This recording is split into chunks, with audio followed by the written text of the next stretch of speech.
Depuis des décennies, le Japon est l'un des leaders mondiaux de la technologie, notamment de l'électronique, ce qui s'est avéré précieux pendant la pandémie de Covid-19.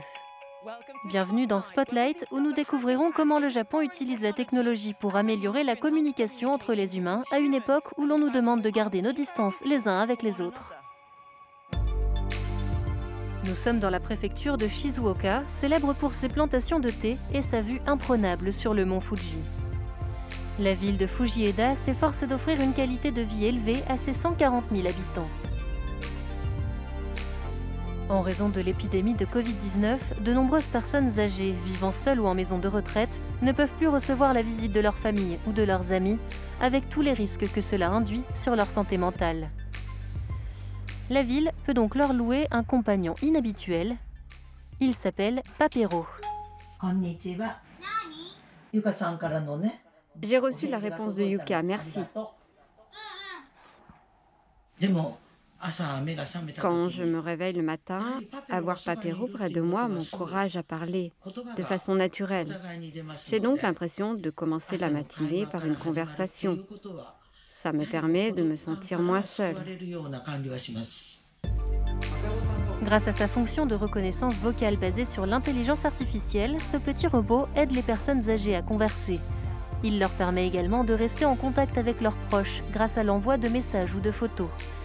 Enfin, il peut également servir à surveiller la santé de son utilisateur, en identifiant les changements dans ses activités.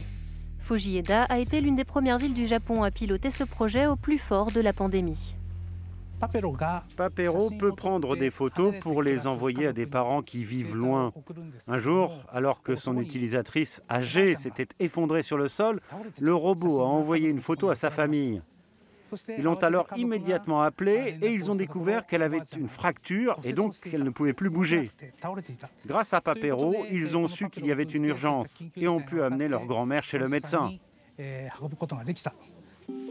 Pour la société japonaise de technologie de l'information et d'électronique NEC Corporation, qui fabrique Papero, de tels robots peuvent améliorer les contacts entre les humains.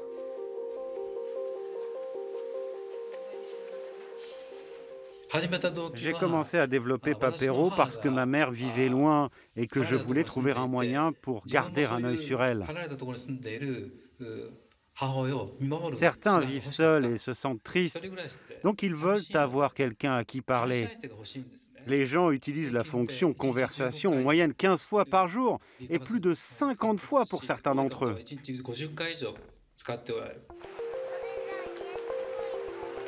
Les périodes de crise sont toujours des boosters d'innovation. Avant la pandémie, cette start-up japonaise testait des robots de traduction pour aider les touristes dans les aéroports, mais le projet a dû s'arrêter. Et alors que le monde entier s'est mis à porter un masque, les employés de la société ont eu l'idée d'utiliser le même logiciel qu'ils avaient développé pour créer un masque intelligent. Donut Robotics affirme que son masque Seaface est le premier au monde à se connecter à Internet par Bluetooth.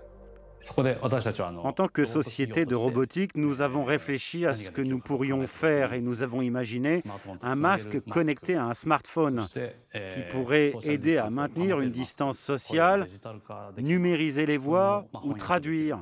Nous avons donc décidé de le développer.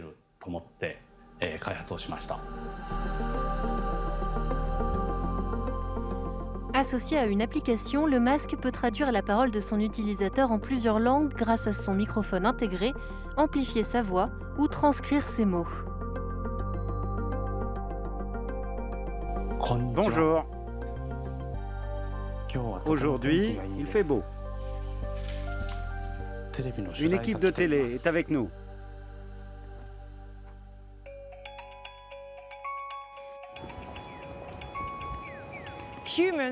Les humains sont des êtres sociaux, la technologie ne peut pas remplacer les interactions réelles.